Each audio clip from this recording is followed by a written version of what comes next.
the first minute already, Melanie looks like she's absolutely loving the attention.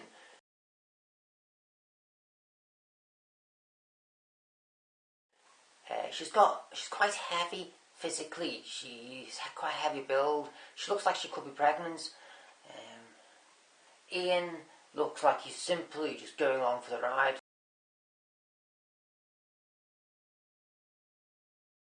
To be honest with you, Ian looks like if you got him in a room, you could ply any information out of him you wished, depending on the type of plying. If you use the appropriate prizing, one could prize sufficient plying. One could get information appropriate from him, and Ian is the weakest link in all this. He is. If you got him in a room, a dark room, right? If you got him in a room in the middle of nowhere, just someone and him, and did the appropriate prizing, you could get any kind of information. He is a treasure trove, potentially a treasure trove of information. He could know where the kids are. He's just going along the right. If this isn't all made up, right? If all this just isn't all one big soap opera, right?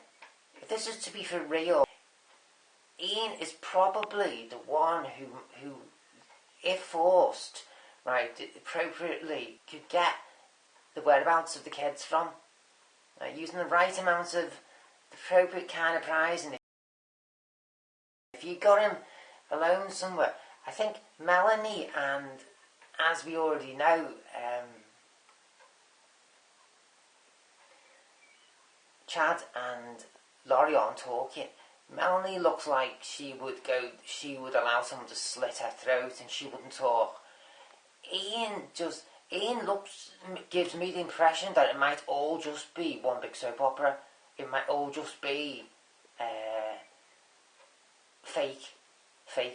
Simply by the way he's just allowed himself to put on loads of weight. He's just sat there like a beach whale in the sofa, just part of the sofa, just looking at Melanie as she's talking and then looking back at the camera, totally not arsed one iota with whatever's going on.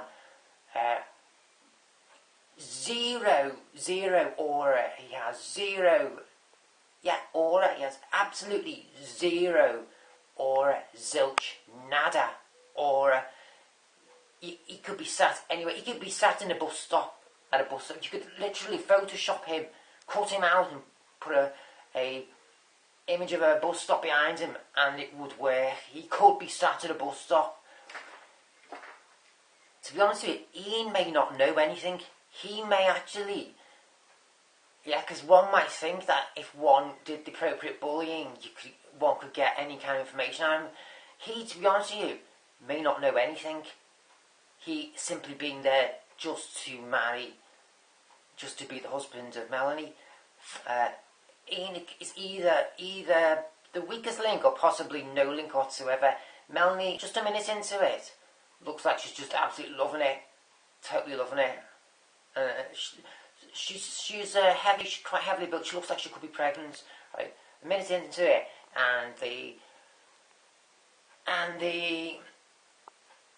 easy talk just looks like it's coming to an end. Right, it looks like it's coming to an end now. The small talk, it looks like it's just coming to an end, and the interviewer is about to start to ask questions now. Right, okay, so here we go.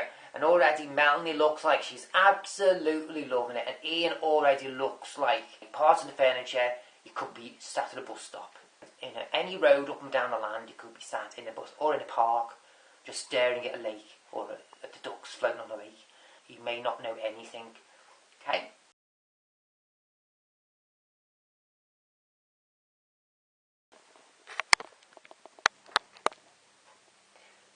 One minute 39. The potential that in Alex's blood there could still yet be found chemicals which may have killed him if that was the case, and and touched on JJ and Tylee. She stalled on the word hearts, as if she was going to say in our hearts, when they walked back into our hearts.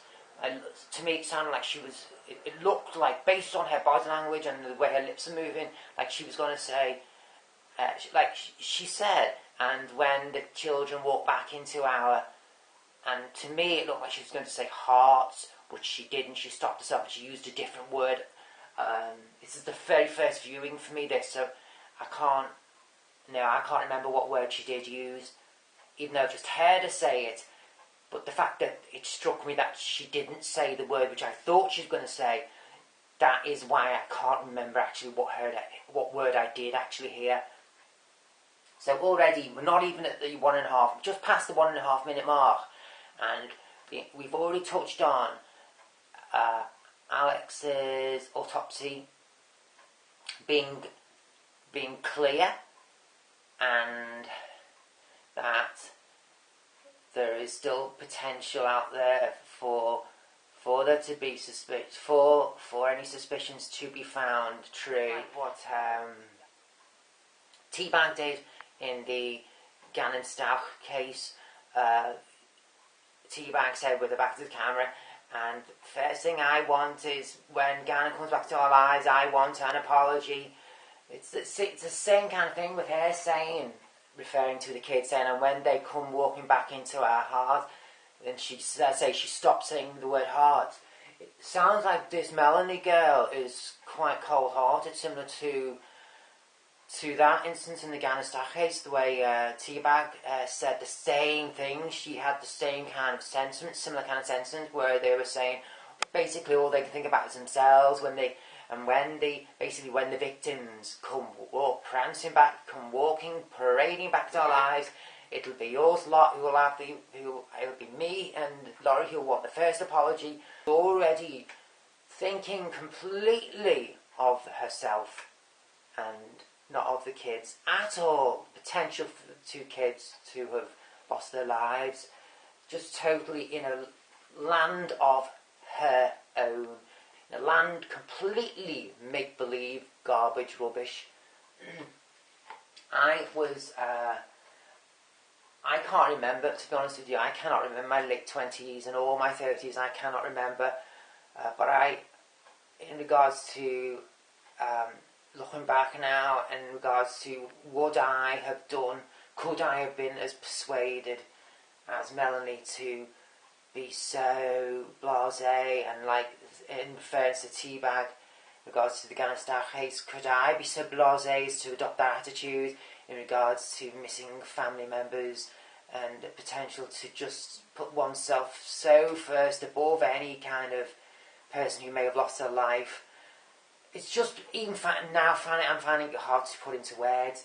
I can't say, stood here now, I can't say whether I could have been. I can't say, but it's striking already, 1.5 minute mark, and it's already, she is already putting herself profoundly above anything and anyone and anybody.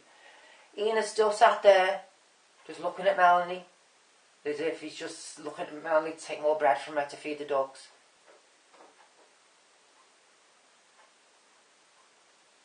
Yeah, he could well be a complete spare part. Ian could be completely spare part. Now that it's made the television, now it's been made popular, this story's become popularised throughout the media. I can't see anybody else getting murdered. Like I had to stop myself then from saying maybe Ian will be the next to go, but there'll be no more of that, will there, now that it's hit the media full time, hit the mainstream media? It won't, we won't get any more murders, will we? We won't suffer any more loss, will we? So she's already touching on just it's all just rubbish, just rubbish, all this hearsay on social media that maybe we just didn't test for the right chemicals, that Alex's autopsy was clear, all that baloney, all that, that's just all speculation, all that. Melanie's just rushing all that off aside as if it's going to be as is, it's all just going to be, and as it is, all just speculation, harmless speculation, and the original autopsy is well to be believed, and Melanie's just brushing all that off as if she's just talking about last night's TV, and the same about the two children as well, about when they come walking back into our hearts, she had to stop herself from hearts, which actually is a major tell actually, as to the reality and all this, that really the kids aren't still alive, that she didn't use the word hearts, and that is a massive tell here. Not even 2 minutes, not even a minute 40 into the interview, and I've already gone on for 12 minutes. This is my first viewing of the interview, by the way. It's just so good. It's just so good.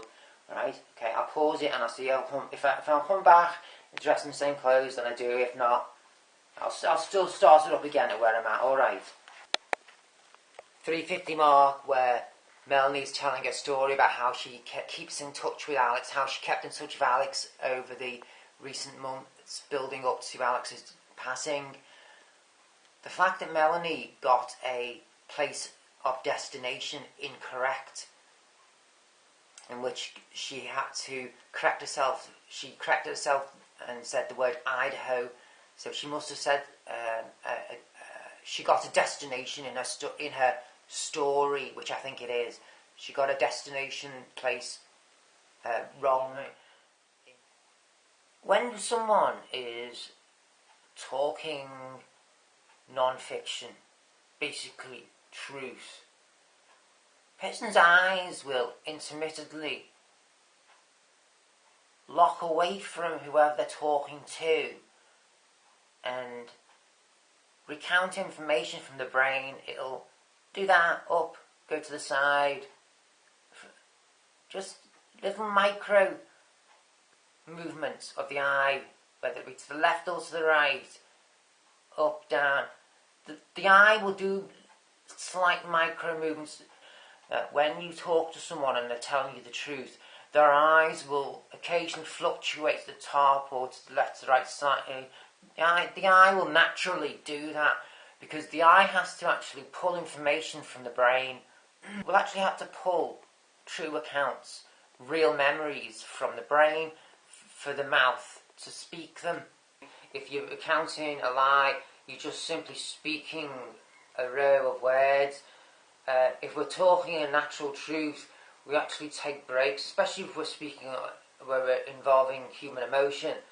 We take breaks, we need sips of water, we will inevitably cry. At the 5-minute mark, where she's recounting how her emotion toward Alec, she's discussing several emotions in strings of sentences without taking pauses or breaks in between each segment of emotion. She's literally, again, it's proving my point. She's just rocking as if it's just mundane. She's just talking speaking live. And we don't get places and locations wrong. We don't. If we're speaking the truth, especially emotionally, speaking involving emotions, we wouldn't get a destination wrong. We wouldn't have to correct ourselves. We wouldn't get anything wrong. We wouldn't get anything factual wrong if we were speaking a truth. She's just rocking sideways as if she's bored. Even herself, she's actually bored. She's showing signs. That is a tell that she's telling a non-truth. Her body is giving body language that even herself, she's bored of having to say it. She must have said it about 1,000 times in front of the mirror before coming to this interview for the TV. She's that bored. And Ian's now looking at her where I paused it. Ian's now actually looking at her, looking down, away from her face, as if Ian's now saying it to himself, stop rocking, Melanie, stop rocking. We're at the 5-minute 9 mark, 5-minute 10 mark.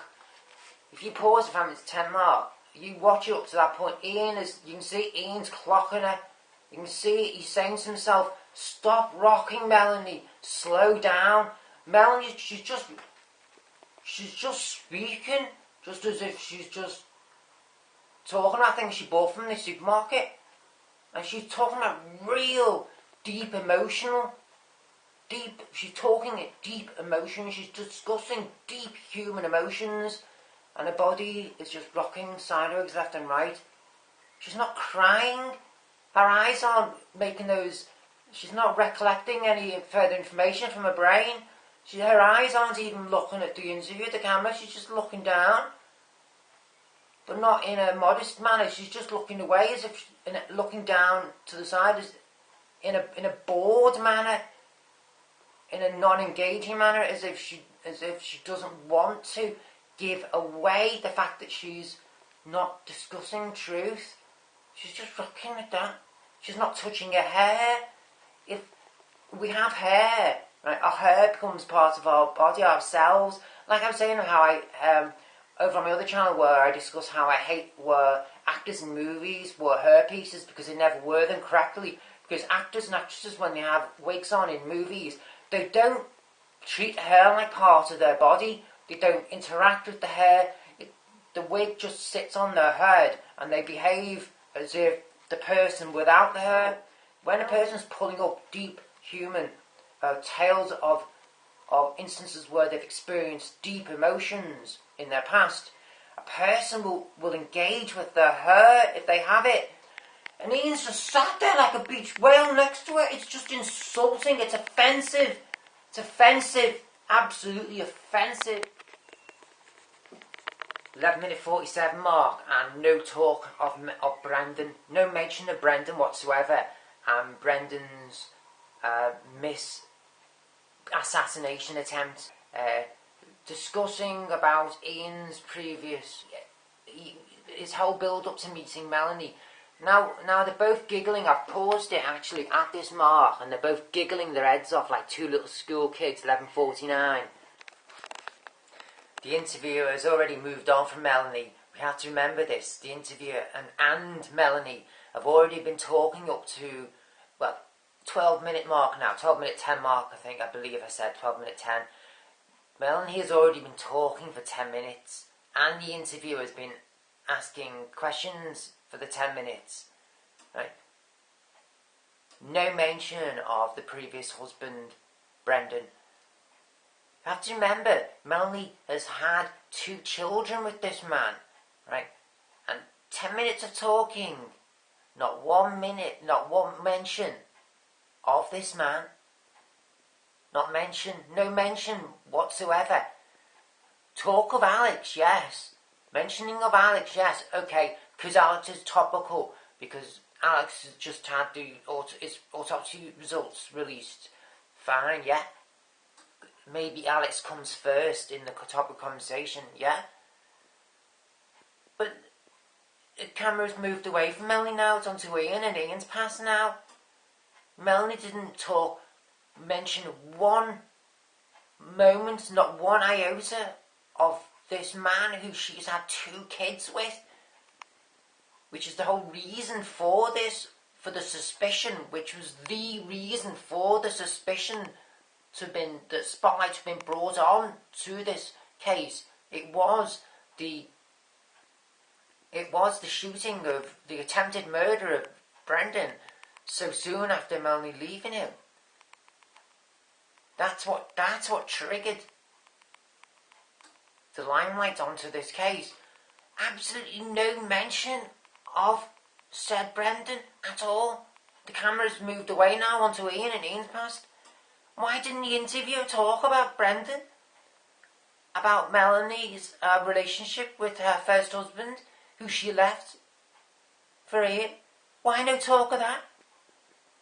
If this is all so real, if this happens to be real, actually reality, and not a piece of drama for advertising space, why no mention of Brendan? No mention of Brendan. The camera's moved away now onto Ian. That's it, over. We've had Melanie's history, Melanie's relationship with Alex, all that it's past and gone now. The camera's moved away. Ian has now talked about his past in 2 minutes. It's just ridiculous. Ridiculous.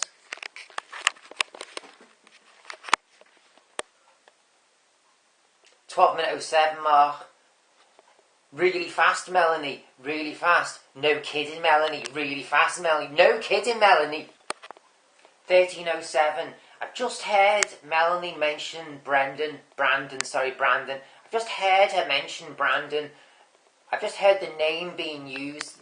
It was just as I pressed play again, just shortly before the 13:07 mark. She just mentioned Brandon, and she's gone back to talking about the wedding, the marriage between her and Ian, just as if skirted right over Brandon. She's just mentioned Brandon in passing, and the interviewer hasn't latched onto it either. Maybe the interviewer in about 20 seconds time may go back, may pull her up about Brandon. Maybe so, let's see. But she's just scared over Brandon, as if Brandon was just no one, as if literally just of no importance to her. Just a man she's just had 2 children with, who she walked out on to marry Ian. The guy who had a failed assassination attempt on his life, who had just managed to escape, been killed from a bullet, apparently from Alex. It was said it was Alex who actually shot the bullet. Just skirted over this man who's such importance to her life. Just in passing. 13:49, just paused on the 13-minute 49 mark, literally seconds after she's just referenced her and Ian. Hang on. Where she's talking about her and Ian's marriage, she referencing the intimacy, how whether or not their wedding ceremony was intimate or not. Melanie looks at Ian, and Ian looks at Melanie, to then go on to discuss the wedding ceremony in Vegas. They happen to be talking about the level of intimacy. The interviewer mentions how whether or not the wedding ceremony was intimate in Vegas or not. Melanie turns to Ian. Ian pauses before turning to Melanie. Ian deliberately waits for Melanie to look at him first, but the tell was already been in the past for me. I had already picked up on the tell. They haven't consummated. They are without consummation. Their wedding is without consummation to this date, as they are speaking on this over there. Their vows are without consummation. Their wedding ceremony, that their relationship is without consummation. To this date, it is without consummation. I picked up on the easy tell that their relationship is without consummation. It may have happened, but it's all just make-believe. It's all just at levels of convenience, for convenience sake. It's all just make-believe. It may have happened, but it is all just fairy tale. Absolute fairy tale. It is all just simply what it's covering up for, what they're trying to achieve by the exchange of vows, the meeting, their marriage, her leaving Brandon. It is all just forced. It's all just make believe. It's all just let's pretend, play pretend. It's all pretend. Not one level of genuinity in it whatsoever. Absolutely. They don't have any genuine affection or feeling toward each other at all. All just make-believe on every level.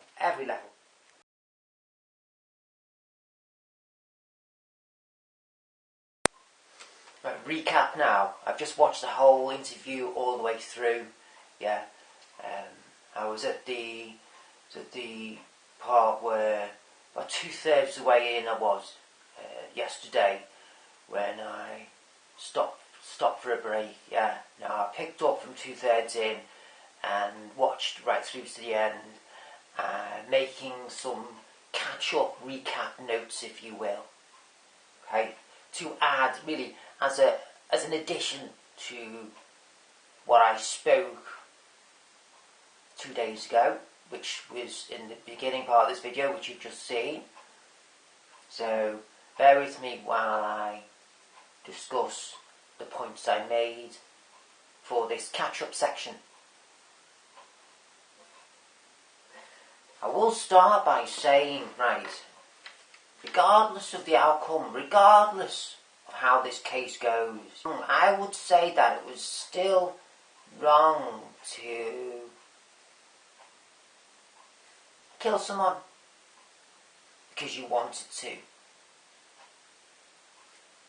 In cold blood. In cold blood. Regardless of who fell out with who's not talking to who owes who money, who's got the kids of so and so, or etc. And so on and so forth.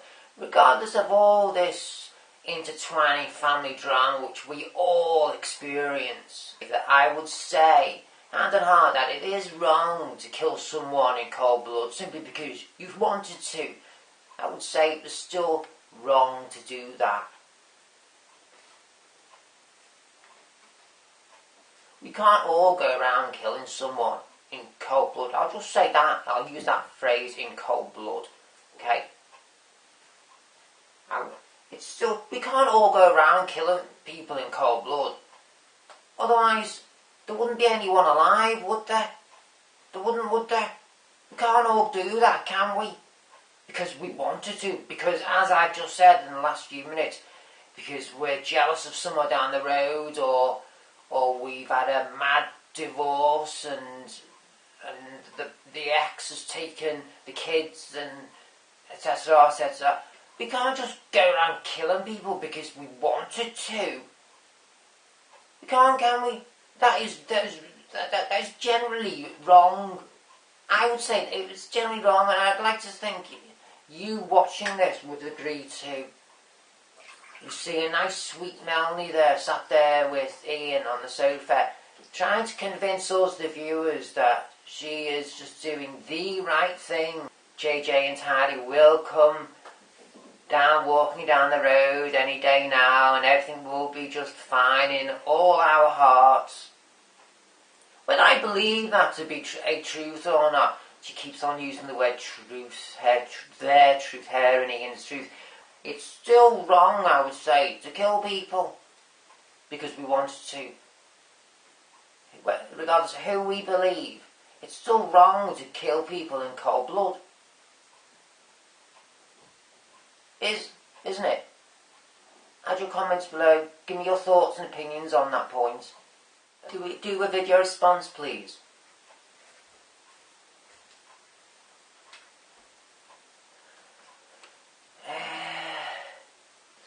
Catch-ups.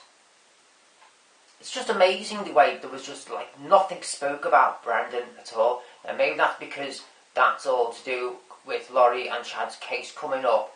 That they've been told, Melanie and Ian have been told, Melanie has been specifically told prior to this interview that she cannot talk about Brendan. But it was striking the way that she never even slipped up and spoke about Brendan. And if that was the case, that she was told strictly not to mention it, that she didn't even slip up by mentioning him. I think she mentioned his name once. And on rewatch now, I didn't even actually pick that once up. She mentioned her kids loads. She made out that she was...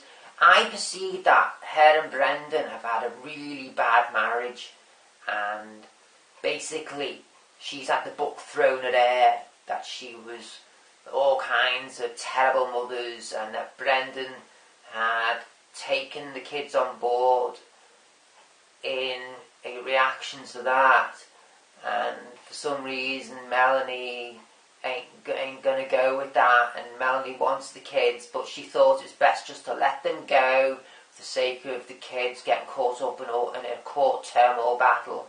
And unfortunately Alex missed, didn't he? Brendan is still walking the earth, isn't he? Because she was saying there when she was reflecting on Alex, how Alex said to her on the phone that, oh, don't you worry, Melanie, kids will soon be back. Your kids will soon be back fine. Everything will be fine and dandy again. Don't worry, you little heart out, Melanie. Don't worry.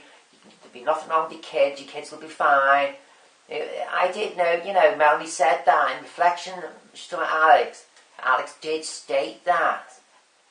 Soon, and he said soon. But Alex, bad shot. Alex, bad shot, isn't he? And we have Brendan walking the planet still, don't we? So it is understandable that she's not talked about Brendan because possibly there's an upcoming case where she wants to now fight for the kids in court. So possibly, but as I say, I repeat, it is funny the way she didn't even slip up and accidentally talk about Brendan. And have to stop herself. She's not as happy. She did make out that she was so happy and great, and there was none of this nervous stuttering or twitching towards the end, the latter half of the interview. She seemed quite really physically stable around that. She's probably not a drinker. She probably doesn't use any kind of probably doesn't smoke weed. She probably doesn't drink alcohol. She probably doesn't drink alcohol. She probably doesn't do any drugs. So physically, she seems really well and fit and healthy and thus stable. Her natural sense of balance seems really equal, and she actually, as I say, appeared really level on the sofa there. She did not demonstrate any nervousness or physical inability in any way. She wasn't, as I say, she wasn't making any unusual facial expressions, twitching or none of that. She seemed really physically calm and well, healthy. Her physical well-being seemed really neutral and well balanced. But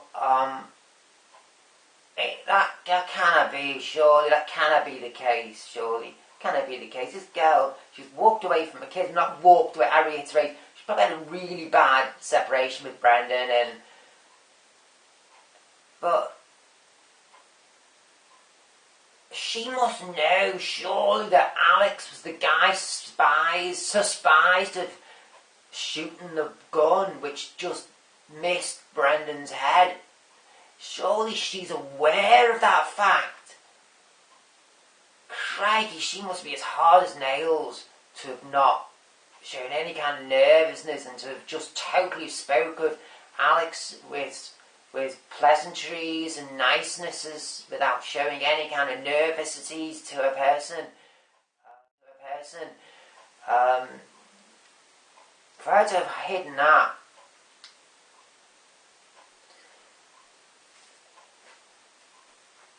cloud of niceness and loveliness and well-being throughout the whole interview, she must be well aware of the fact that it's Alex who is under suspicion of shooting the gun.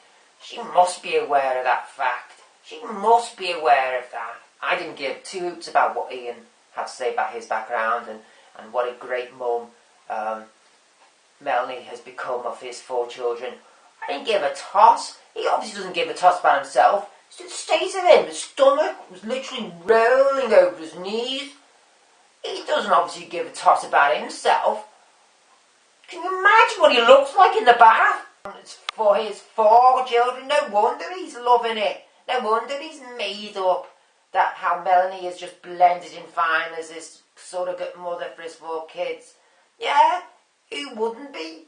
I didn't give a crap flying fuck about what he had to say, Ian. About what Ian had to say. I didn't give a toss what Ian had to say. There's no way.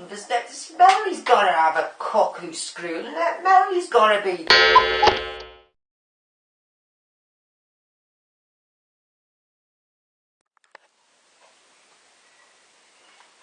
I'll round it off here now with the finale, okay? My closing analyses, alright? Okay.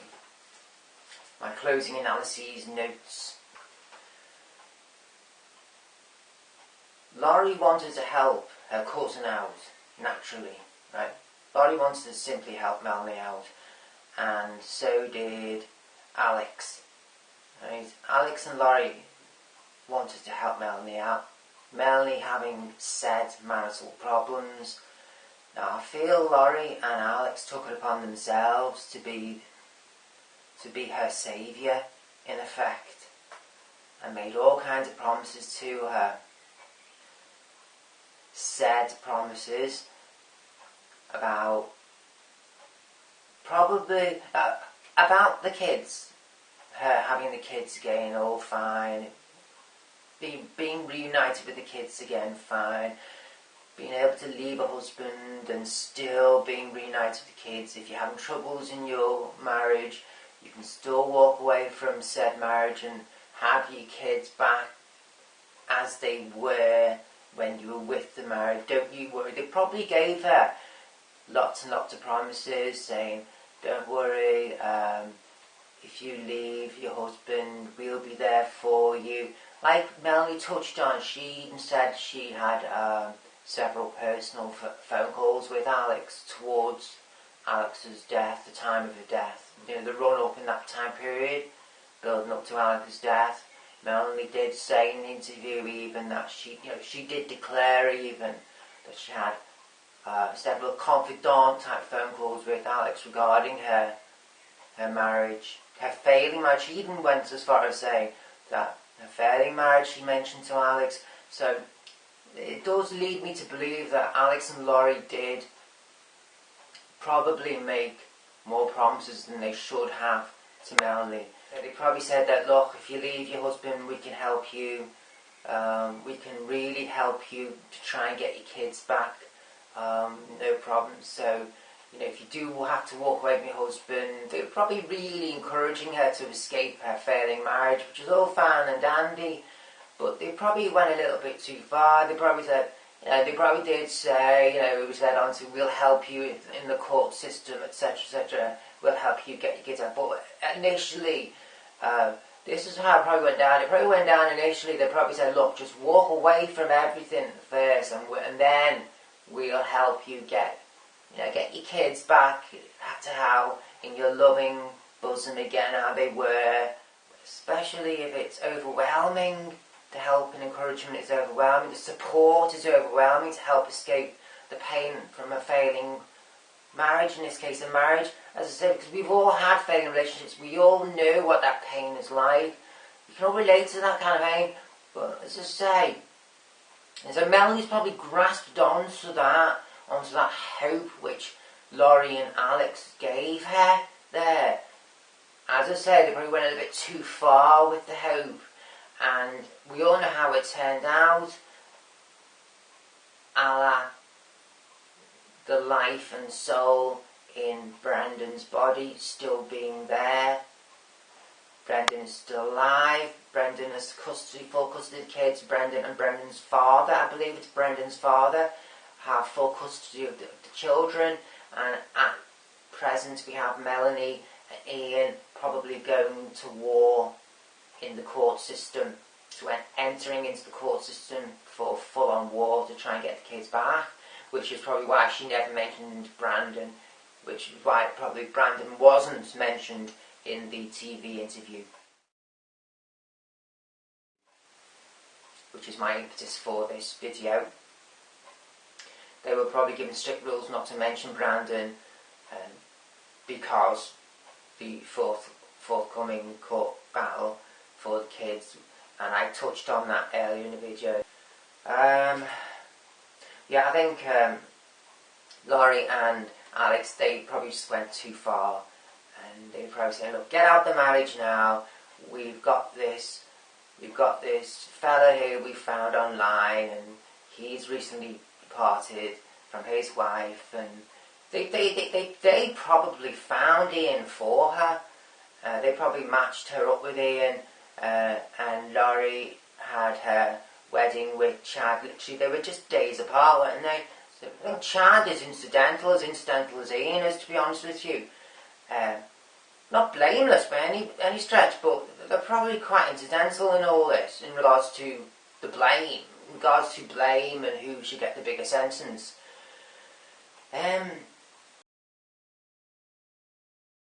and it just so happens that their scruples were awful, that they had none.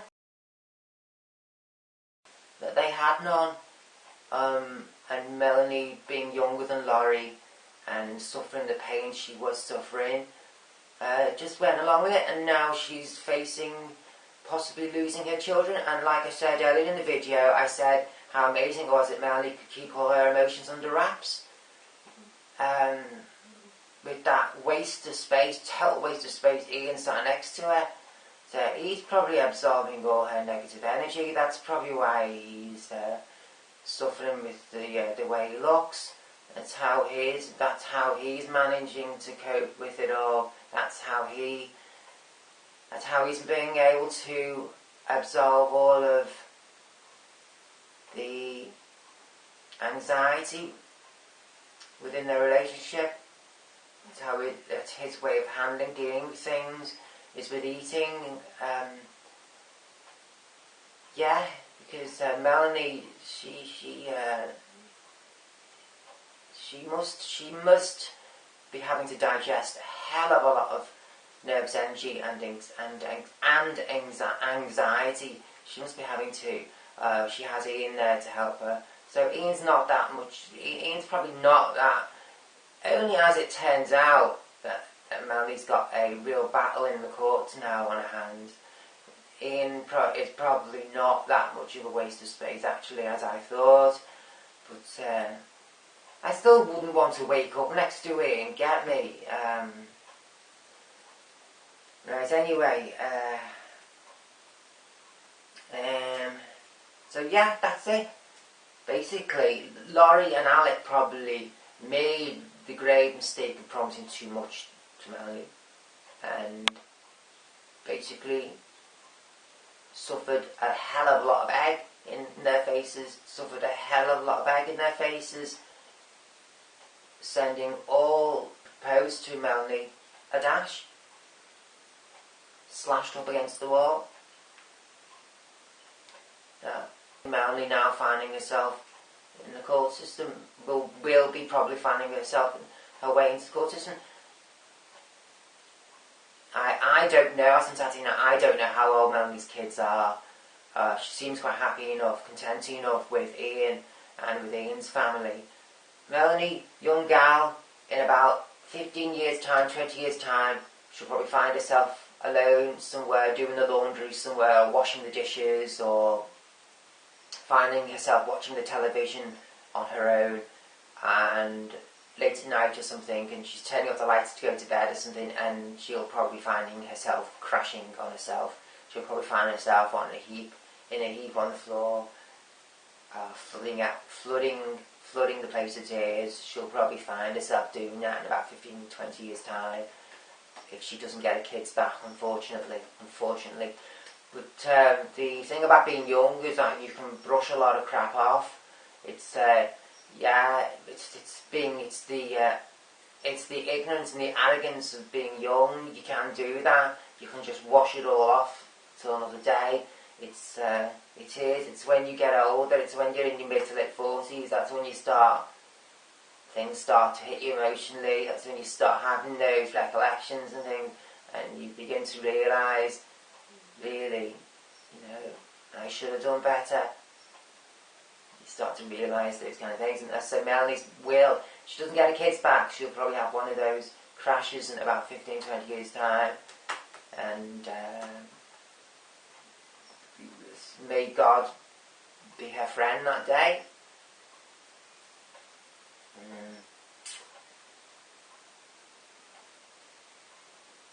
Yeah, that's it. They're my notes. Yeah, I think Melanie, I wrote down in Melanie, victim in all this? Question mark, I wrote. Melanie may be a victim in all this. Yeah, maybe. Even though she probably is fully aware that it was Alex who nearly killed her, the father of her kids.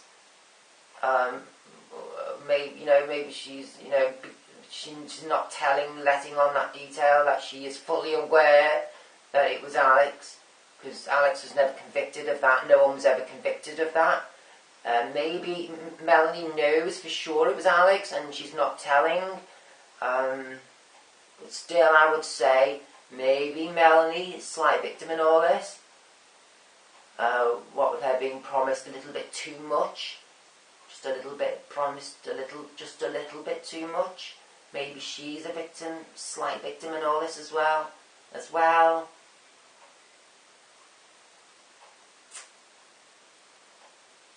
Okay, I hope you enjoyed that. Over and out. Yeah, I enjoyed doing that. I hope you enjoyed it as much as I enjoyed doing that.